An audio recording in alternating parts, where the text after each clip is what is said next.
Mateus 4, versículo 8 até o 10. Joia? O evangelista diz o seguinte: todo mundo já conhece esse episódio aqui, a tentação de Jesus, onde Jesus é levado ao deserto. Muito obrigado. 4, versículo 8. Onde Jesus é levado ao deserto para ser tentado pelo diabo. Versículo 8 diz o seguinte: novamente o transportou o diabo a um monte muito alto e mostrou-lhe todos os reinos do mundo e a glória deles. E disse: tudo isso te darei se prostrado me adorares. Então disse-lhe Jesus: vai-te, Satanás, porque está escrito: ao Senhor teu Deus adorarás e só a ele servirás. Vou repetir o versículo 9, queria que você acompanhasse comigo. E disse-lhe: tudo isso te darei se prostrado me adorares. Quem falou isso aí? Quem? É o diabo. É o diabo que está prometendo riqueza por adoração? Ué? Não era Deus que prometia riqueza por adoração? Não? Gente, eu queria falar sobre esse assunto chatíssimo, delicadíssimo, mas importantíssimo. Se eu tivesse uma TV aqui, eu ia colocar para vocês primeiro um vídeo que o pastor Neil Barreto, ele foi pedir oferta na igreja dele. Eu achei que ele, não sei se ele meteu o sapato dentro da boca, o que ele fez. Não tem problema não.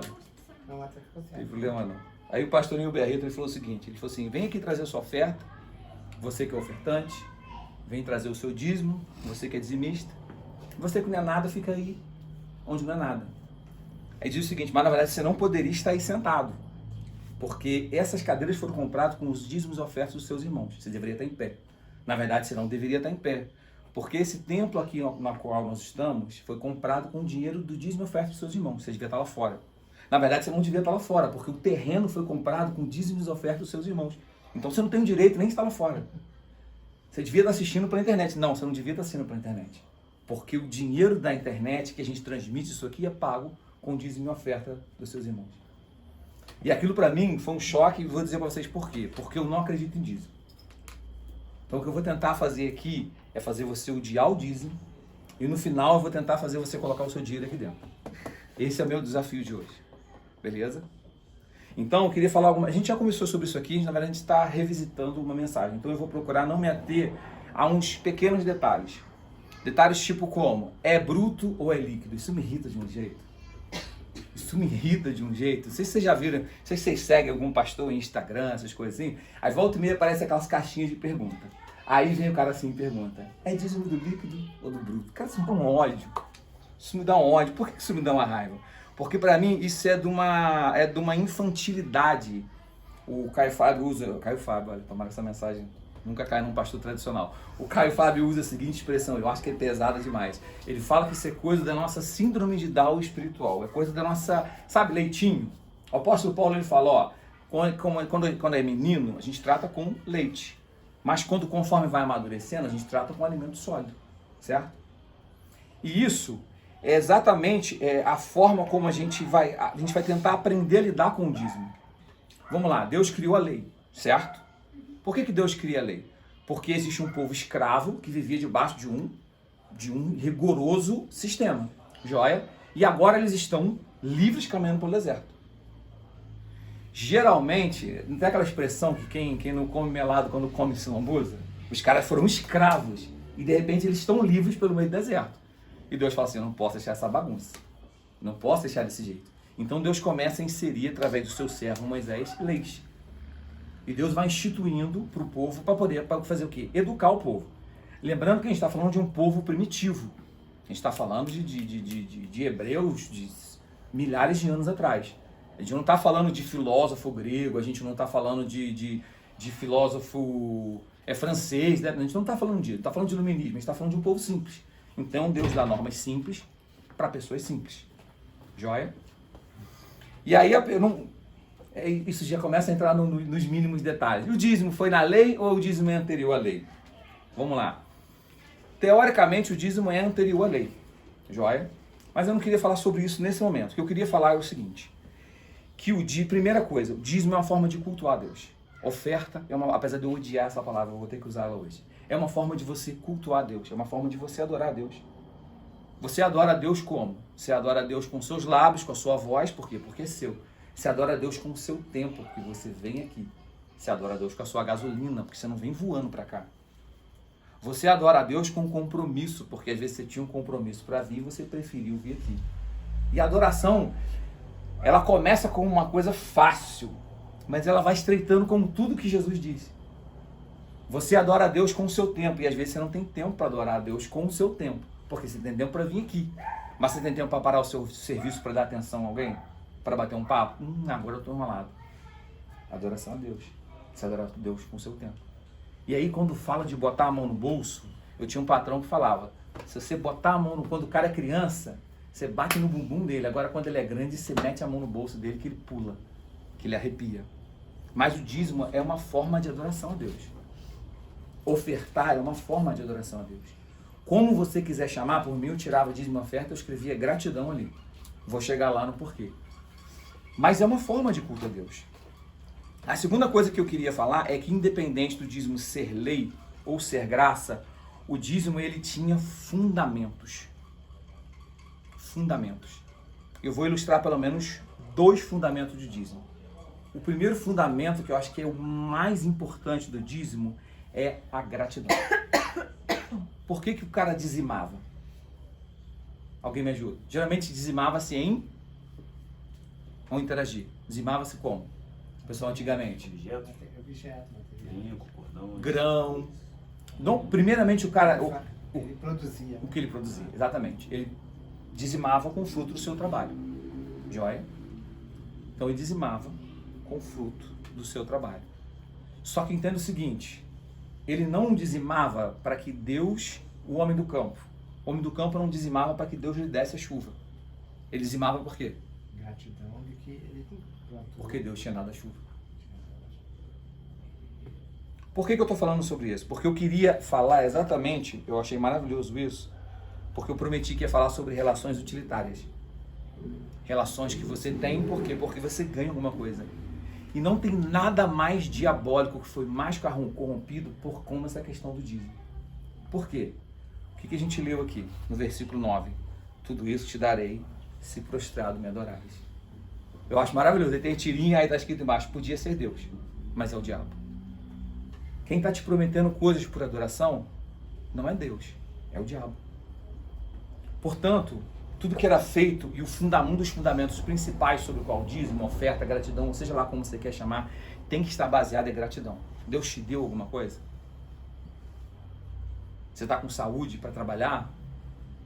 Você está com, graças a Deus, está com disposição? A Cíntia é maravilhoso. Eu tenho problema renal, Cíntia. E às vezes você vai no banheiro e fala, eu falo, graças a Deus que eu estou indo no banheiro. Não, ontem eu levantei essa semana um dia, eu urinei, mas eu fico sentindo uma alegria tão grande de estar urinando. Eu lembrei de uma época que eu usei uma sonda e eu fiquei 23 dias sem conseguir urinar. Nossa, foi horrível, foi verdadeiro. Falei, meu Deus, isso aqui já é um motivo de gratidão muito grande. O rapaz veio aqui em casa, um conhecido, ele vem aqui e ele é paciente renal, né? Porque ele é transplantado, ele ficou não sei quantos anos sem ir no banheiro. Ele falou, quando finalmente ele fez o transplante, ele foi no banheiro e falou, cara, que sensação maravilhosa. Muito bom mesmo. Porque a gente, às vezes, a gente não atenta a ser grato a Deus pelas coisas simples da vida. A gente só agradece a Deus quando compra o carro, quando compra a casa, mas a gente esquece que o ar que respiramos é dom de Deus. Quando eu lembro de orar de manhã com a minha filha, eu falo assim, aí ela repete, né? Eu falo, obrigado, Papai do Céu, eu falo, obrigado, Papai do Céu, pelo dia que o Senhor desenhou pra gente. Porque se o sol está desenhado lá fora, foi porque foi feitura na mão de Deus. Então, o primeiro fundamento que eu queria que você deixasse arraigado no seu coração com relação a você doar alguma coisa é que tudo é doado por gratidão. Nunca numa relação utilitarista. Nunca numa relação onde você dá para Deus te dar. Joia? A segunda coisa que eu queria falar sobre, que eu acho que é fundamento do dízimo oferta, é o desprendimento daquilo que te amarra. Porque o dinheiro, ele na maioria das vezes, e na grande maioria, ele é um senhor. É ele que comanda. Ah, me comanda nada, que você é pobre igual a mim, claro. Aí é mole. Falar que o dinheiro não me comanda é mole, a gente é pobre. Morei aqui um bando de lascado. E aí é fácil dizer que o dinheiro não comanda. Mas o fato é que quanto mais a gente tem, quanto mais a gente vai galgando, mais a gente vai aspirando. E mais a gente vai conquistando e mais a gente vai aspirando. Até que aquilo vai virar um ciclo. e a gente se prende aos pés de Jesus dizendo assim, Senhor, o que farei para herdar a salvação? E qual foi a resposta de Jesus? Alguém lembra desse episódio? Vende tudo que você tem, dá para os pobres e me segue. Porque a gente torna aquilo um ídolo. Nessa menção, quando o jovem chega até Jesus e pergunta o que farei para herdar a salvação, Jesus menciona uns mandamentos, mas ele não menciona outros. Todos os mandamentos que Jesus menciona é com relação ao livro dele com as pessoas, porque a lei de Deus ela tinha essa relação, horizontal e vertical. Não matarás, horizontal. Não terás outros deuses antes de mim, vertical. E isso Jesus não pergunta para ele. Tudo que Jesus pergunta para ele é o que ele fazia e o que ele, se ele fosse ser aprovado por alguma coisa, seria por aquilo. Mas Jesus propositalmente omite as relações horizontais. Por quê? Porque o dinheiro para ele era um Deus. O dinheiro para ele era um ídolo, era uma imagem. Era o que fazia ele não guardar o sábado. É o que ele fazia roubar dele o tempo dele com os filhos, com a esposa. Ontem eu fiz uma coisa que eu não fazia há muito tempo, jogar com a Joyce. Parar para jogar um cadinho com ela. Eu fico prometendo. Sabe? E às vezes a gente rouba isso. E isso também é roubar de Deus.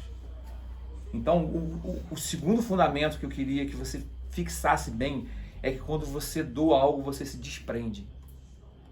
Sabe? Você não é daqui. Você é estrangeiro. Você está aqui de passagem. Você é nômade. Isso aqui não é seu. A casa que você mora não é sua, o carro que você mora, que você usa não é seu. Porque no grande dia, no grande momento, quando o Senhor chamar, se você tiver com isso no seu coração, você fica aí para desfrutar. Mas no grande dia que o Senhor nos chamar, se a gente não tiver preso a nada disso, fica tudo e a gente vai embora.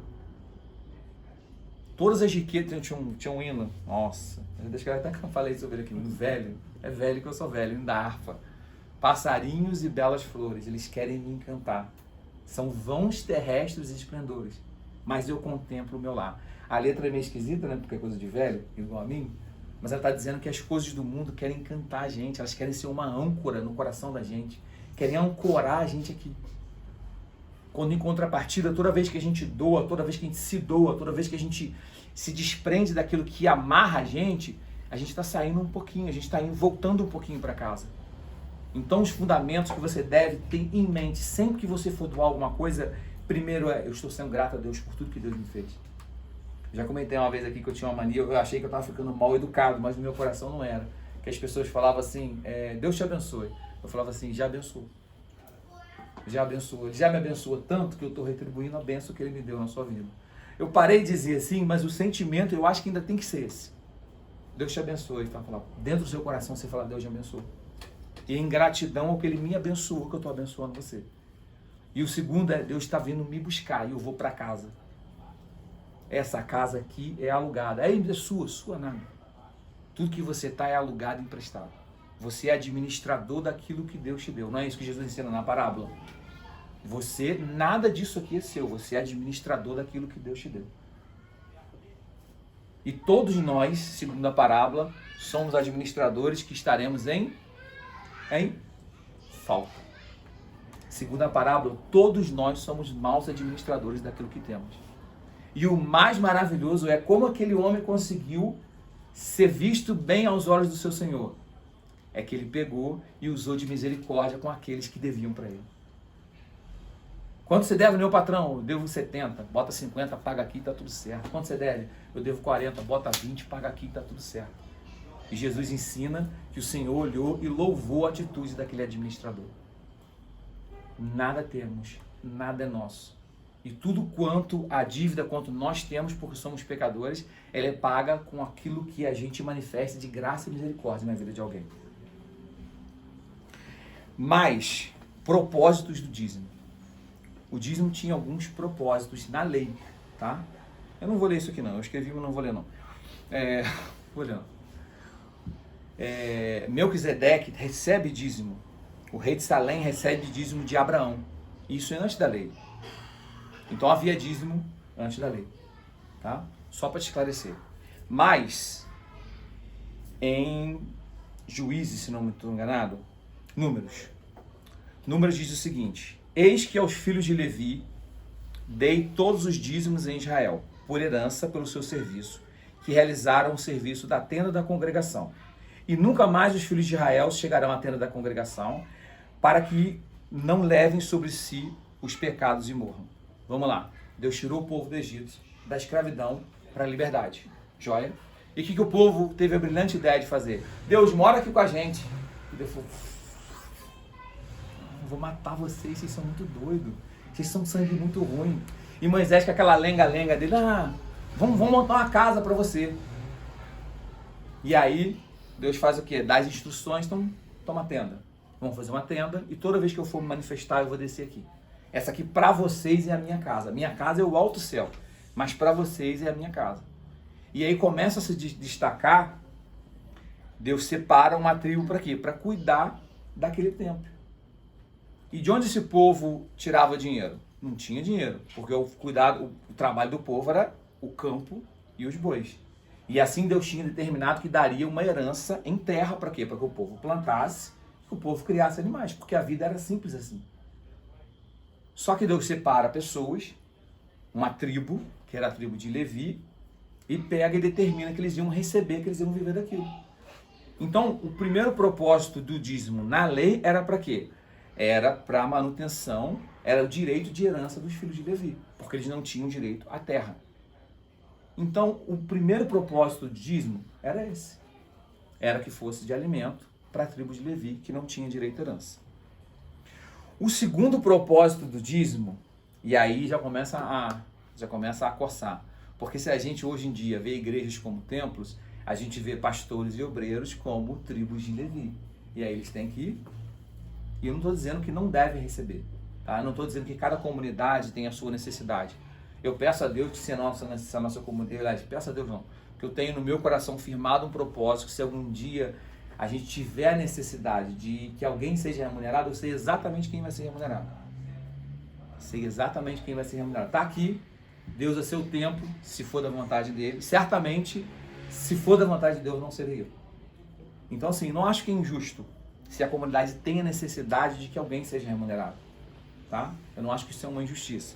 Só para a gente deixar isso claro. Mas o dízimo tinha um outro propósito, que era amenizar a situação dos órfãos, dos estrangeiros e da viúva. E aí o bicho já começa a pegar. Né? E aí o dízimo começa a pegar. Porque se a gente se enxerga como igreja, aí a gente enxerga a nossa reunião como um templo, e a gente acha que a gente tem direito de recolher dízimos. E o dízimo tem, tá tudo bom, né? E o dízimo tem que ser para quem? Para o cara que serve e tem um salário. Mas esse mesmo dízimo ele tem que ser repartido entre os órfãos, as viúvas e os estrangeiros. E eu pergunto para você e peço para você fazer uma reflexão. Onde que você vê esse dízimo ser implantado dessa maneira? Faz uma consciência, faz um autoexame. Primeiro, você vê você sendo grato dessa maneira a Deus? Porque no final eu vou convidar você para trazer uma oferta. Mas se você acha que você trazer um dinheiro e uma oferta aqui vai tirar de você a responsabilidade de abençoar alguma pessoa com o que você tem, nem traga dinheiro. Guarda seu dinheiro para você. Bota no seu bolso. E eu te pergunto agora de uma maneira macro. Como que nós, cristãos, de uma maneira macro, usamos de verdade esse dinheiro?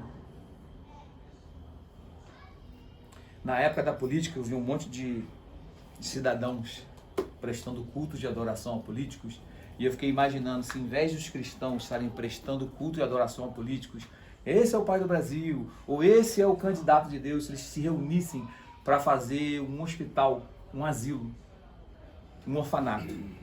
Se haveria crianças na rua, se haveria moradores de rua em necessidade, e se haveria pessoas tendo que esperar 5, 6, 7, 12 meses para ter um exame médico. E aí a gente fica aborrecido com a moça da música lá que fala que a gente retém o maná pra gente. A gente quer ficar aborrecido com ela. A gente quer ficar triste. Por que não? Porque a gente divide. Porque o cara ele pega meia dúzia de cesta básica e distribui lá, e ele acha que aquilo ali tira o peso dele de fazer alguma coisa que seja realmente real e relevante para a sociedade. Lembra que quando a gente estudou sobre igreja, a igreja vinha de eclesia. Eclesia era o quê? Era um grupo que se reunia em prol das necessidades da comunidade. E era isso. E se a gente fosse utilizar essa eclesia, a gente faria o quê? A gente pegaria parte desse dinheiro arrecadado para contemplar as necessidades da comunidade local. Então esse era uma outra função do dízimo. Outra função do dízimo era a manutenção do templo, joia, que era o dinheiro, tudo quanto era feito pelo templo, tudo o ouro que era utilizado, porque a casa era chique, tá? A tenda era chique. E mais tarde, né, o Davi tem uma ideia brilhante: vou fazer uma casa fixa para Deus. E Deus fala: não, pelo amor de Deus, pelo amor de mim, não. E aí o Davi não pode construir a casa, e aí o filho do Davi, o Salomão, vem e constrói uma casa. Então outra função do dízimo era tudo que era feito naquele local, também era retirado do dízimo. Tudo era feito através de dízimo. Mas tem um pequeno detalhe: o dízimo, como a lei, teve uma função, certo? Mas acompanhe comigo. Cristo é crucificado, morre na cruz. Joia? Todo mundo sabe como era a divisão do templo. No templo você tinha o átrio, o lugar santo e o santo dos santos. O átrio era o pátio, onde nós, plebeus, tínhamos acesso. O santo, o átrio, o lugar santo era onde só o sacerdote ia. E o lugar santíssimo era o lugar onde ficava a arca de Deus. Aquele lugar o cara entrava amarrado com uma corda no pescoço e com sinos no corpo, porque ele tinha pré-requisitos para entrar ali. Então, enquanto você estava ouvindo barulho, você sabia que ele estava vivo.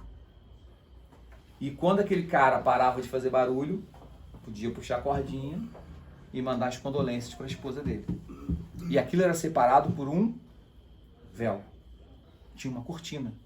Porque aquilo representava que havia necessidade de mediação entre Deus e o povo. E quem fazia essa mediação? O sacerdote.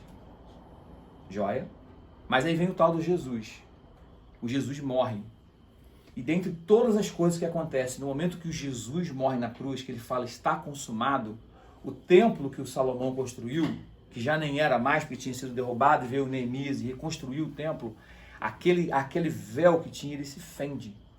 Ele se rasga ao meio. E isso é um indicativo. É um indicativo de quê? De que a necessidade do templo havia terminado. Que em Cristo, todos nós, como diz o escritor Hebreus, somos sacerdotes. Somos nação exclusiva, povo adquirido, sacerdote. E agora vem o Espírito Santo, e o Espírito Santo em nós, e Jesus Cristo faz mediação entre nós e Deus. Então a função do templo acabou. Como a função da lei também acabou. Nós já falamos sobre isso aqui. Quem estava aqui lembra que nós falamos sobre a questão da lei. A lei justifica alguém? Alguém aqui acha ainda que é justificado pela lei, que pode ser salvo pela lei? Mas você mata alguém por isso? Não. Você rouba alguém por isso? Você tem um ídolo na sua casa? Às vezes a gente até tem. Um jogo, um videogame, uma esposa, um carro. Às vezes a gente até tem um ídolo em casa. Mas normalmente a gente não tem. Ou seja, a lei, ela perde o seu peso, mas ela em si, ela perde a sua função, mas ela ainda tem um propósito. Da mesma maneira, a questão do dízimo. O dízimo aqui já não existe, já não tem mais uma necessidade de manutenção do templo. Já não tem mais a necessidade de sustento do levita. Mas a igreja primitiva, ela vem andando e o Paulo continua falando sobre dinheiro. O Paulo continua falando sobre necessidade sobre doação. O Paulo continua falando sobre manutenção daquele, por exemplo, que era missionário, daquele que ia, que levava a palavra. O Paulo continua falando sobre isso. Em outras palavras, o que eu quero dizer com isso? Que ainda existe uma necessidade de desprendimento. Em outras palavras, ainda existe uma necessidade de que seu coração seja grato a Deus. Ainda que não existe mais um templo para que você sustente de certa maneira. Ainda que não exista mais um levita que não tenha herança e que seja alvo daquele dinheiro, daquela função. Mas hoje nós ainda nos reunimos em comunidade. E daqui a pouco, eu imagino, nós vamos ter a necessidade, já temos a necessidade, na verdade, né, que hoje eu tive que ficar em pé, mas daqui a pouco nós vamos ter um outro espaço. E esse espaço vai custar dinheiro. E adivinha de onde que vai sair esse dinheiro? Do seu bolso. E aí eu te pergunto, que motivo que você tem para manter isso? Que aqui em casa tá fácil, né? Aqui em casa tá mole. Que motivo que você tem para manter isso? Vamos voltar lá no começo. Primeiro, gratidão a Deus por tudo que Deus tem te dado, por tudo quanto você tem sido abençoado aqui. De alguma maneira isso aqui tem te abençoado? De alguma maneira você tem vindo aqui e você tem aprendido alguma coisa de Deus? De alguma maneira você tem vindo aqui e você tem visto alguma coisa mudar na sua vida? Seja grato a Deus por isso. De todas as maneiras que você puder. Desprenda-se daquilo que te amarra. Desprenda-se daquilo que te prende, daquilo que tenta te aprisionar. Por que eu estou falando tudo isso? Porque, mais uma vez, a coisa mais maligna que o diabo fez foi nos ensinar que a gente tem que colocar Deus no fim. Deus não está no fim, Deus está no começo. Deus, assim como nós da comunidade Servir, e por isso que eu achei esse tema oportuno, porque eu vou falar sobre isso novamente, nós jamais podemos ter uns com os outros uma relação utilitarista. Você nunca pode, não deve vir aqui porque você vai receber alguma coisa daqui. Em algum momento, pode até ser que você tenha uma necessidade, você veio em busca da necessidade. Você veio porque precisou, mas você ficou porque você quis. Às vezes a gente vem em necessidade, e isso é normal, mas você fica porque você quer. Você vem como ovelha perdida, mas você fica porque você vai ser ensinado a pastorear. Voltando para o jargão que eu não quero que vocês esqueçam, que fique na cabeça de vocês, isso aqui não é um aprisco de ovelhas, isso aqui é um ajuntamento de pastores. Poxa, eu vim como ovelha, eu vim necessitado, glória a Deus, vamos cuidar de você, vamos orar por você, o Jabe vai ungir você, mas em algum momento você vai sair da meninez espiritual para se tornar um homem e uma mulher. Em algum momento você vai deixar de ter com Deus um relacionamento utilitarista, onde você acha que Deus está aqui para te dar coisas. E você vai começar a se relacionar com Deus da maneira como eu posso te servir? Como eu posso te dar alguma coisa? Como eu posso fazer algo para o teu reino? Não é isso que a gente aprendeu quando a gente estudou sobre a parábola do filho pródigo? Não é isso que a gente aprendeu? Que o filho pródigo, o filho que fica, era um servo, que ele não fazia função de príncipe, que ele não fazia aquilo que ele deveria fazer? Eu falei aqui sobre isso semana passada. Sabe, você não pode ser um parasita em Deus para sempre. O Paulo fala, olha, a lei serviu de aio. Mas o Evangelho chama a gente para um exercício de consciência. E isso é que é difícil. Isso é que é difícil. Porque se eu digo para você é 10%, tá mole, você traz 10 e pronto. Se eu digo para você é 10 do líquido, você fala glória a Deus. E você traz 10 e bota ali e acabou. Mas quando eu digo para você, você tem que fazer um exercício de consciência. Você tem que trazer segundo a gratidão daquilo que Deus te deu. E aí é um exercício que não é mais para meninos, é para homens e mulheres. Sabe, porque é fácil você vir aqui e perguntar para mim, eu posso fazer tatuagem? É mole. Assim como o povo vem para Jesus e quando fala sobre lei, Jesus fala assim, não. Você ouviste o que foi dito. Não cobiçarás a mulher do próximo. Eu, porém, vos digo, aquele que olhar para a mulher do outro com cobiça já pecou com ela. O que Jesus está fazendo quando ele faz isso, gente? Jesus ele tá abrindo um divisor de águas. Ele está dizendo assim, ó, os meninos ficam aqui com a lei. Os meninos ficam aqui com você só pode fazer isso, você só pode fazer aquilo, você só pode fazer aquilo outro. Os homens e mulheres que eu tenho chamado e separado para ser discipuladores e pastores, eles vão ter a dificuldade, eles vão ter que ter o exercício de se relacionarem com Deus, a fim de terem revelação daquilo que Deus quer deles. Eles vão ter que fazer um exercício de consciência, porque o evangelho é viver segundo a consciência. Consciência em Deus, mas é consciência. Eu não posso, o Jarbe não pode, ninguém que pode passar a vida tutorando você. Embora existam momentos em que você vai precisar de um tutor, você vai precisar de um ai, você vai precisar de uma mão, você vai precisar de uma bengala, mas isso não pode ser para sempre. Por que eu estou falando tudo isso? Porque eu não quero toda semana vir aqui e falar, olha, Abraão deu o seu melhor, você tem que dar o seu melhor, olha, Malaquias nada. Malaquias nada. Sabe, ninguém precisa dizer para você que você tem que se alimentar, que você tem que beber água, que você tem que escovar dente. Você amadurece, você entende que aquilo é bom para você.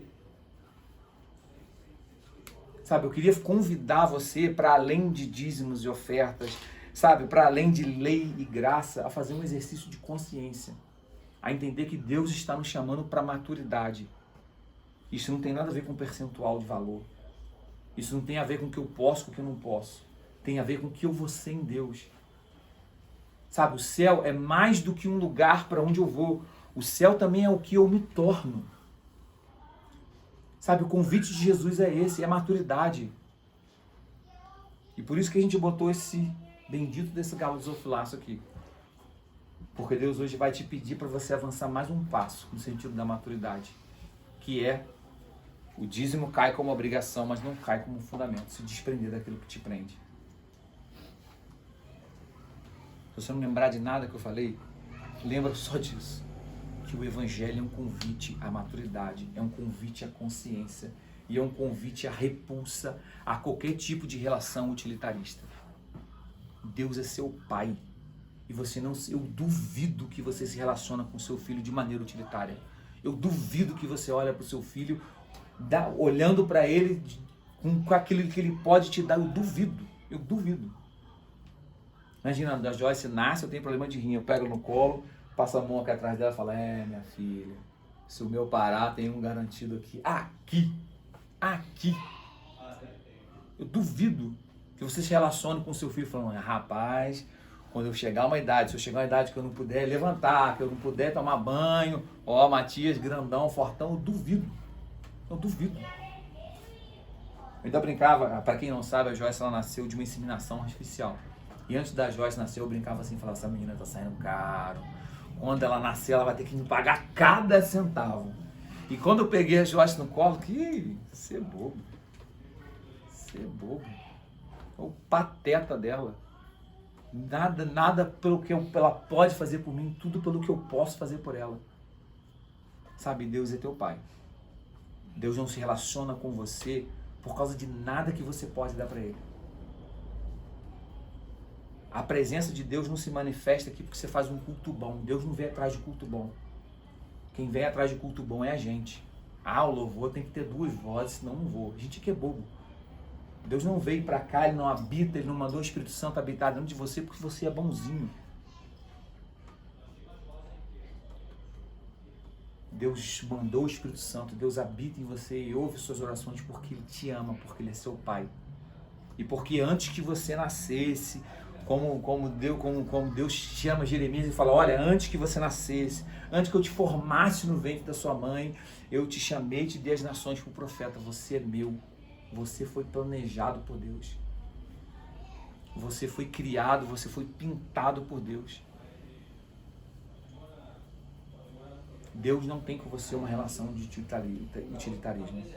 Toda vez que você olhar isso aqui, se você pensar que vai trazer alguma coisa para Deus te dar, não coloque.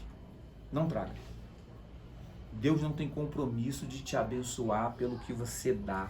Quem tem compromisso para te abençoar com o que você dá é o diabo. É o diabo que ensina a gente a colocar Deus no fim. É o diabo que ensina a gente a ter relação utilitarista. E eu queria te convidar, não tenha relação utilitarista com ninguém da nossa comunidade. Matias, você é bem-vindo aqui não porque você toca, não porque você é filho do Jarbe, mas porque a gente gosta de você. Tia Fátima, a senhora é bem-vinda aqui, não é porque a senhora traz salgadinho gostoso, não. Nem porque é tia da Paloma. Nem porque é tia da Paloma. Sabe, a gente está aprendendo a se apaixonar pela senhora, a se encantar pela senhora.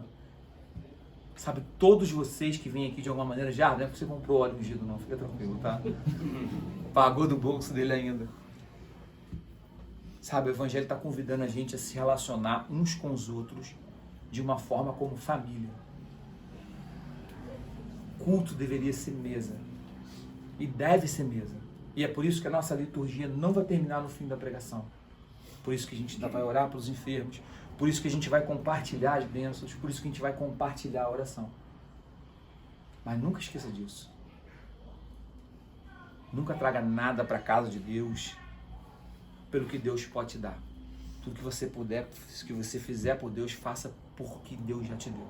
Tá bom? A gente tem uns envelopes aqui, escrito dízimo. Se você quiser fazer, eu vou fazer. Eu vou riscar e escrever gratidão. Toda vez que eu pegar, que você vê um dízimo, Oscar, né, que ficou responsável, toda vez que você vê um envelope riscado dízimo escrito gratidão, é meu. Você não precisa colocar o seu nome aqui, tá? Deus não vai te abençoar pelo que você deu. Tá bom? Mesmo porque Jesus viu Para encerrar, juro que eu vou calar a boca.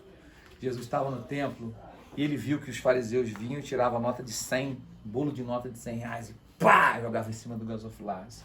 Aí outro vinha com nota de 50 e pá, em cima do gasofilaço. Aí veio uma senhorinha com a notinha de 2 reais e puf, é Jesus. Oh, presta atenção aqui.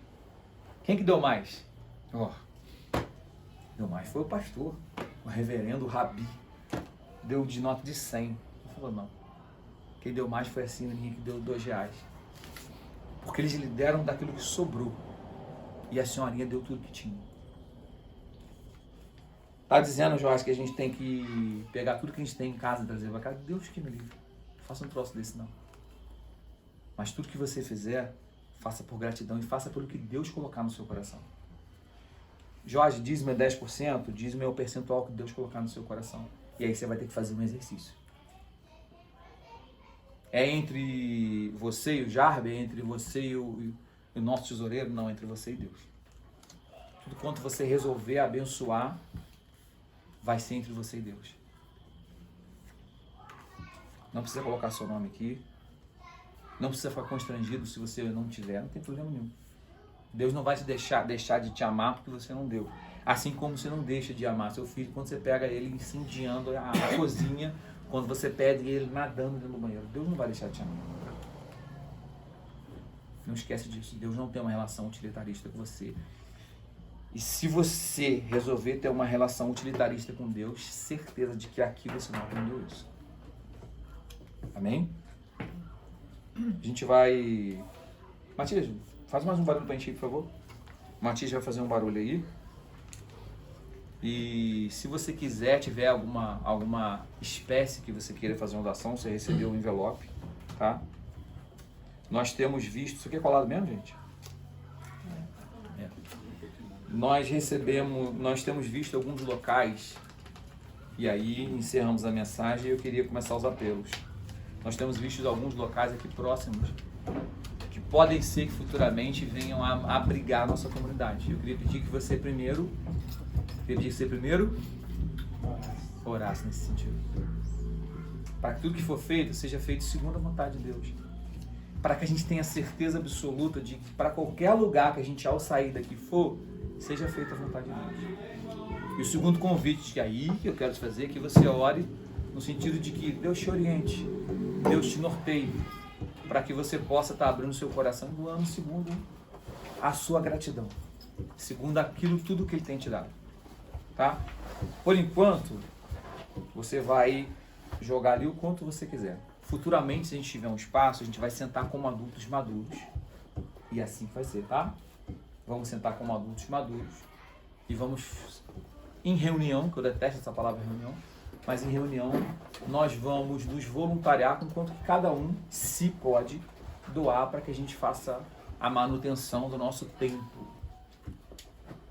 E é assim que vai ser. Olha, eu posso 25 reais, Jorge, glória a Deus, eu posso 5, eu posso 600, Deus te abençoe. Da mesma maneira. Eu só queria deixar uma coisa clara. Você não vai ter mais ou menos valor pelo que você deu, tá?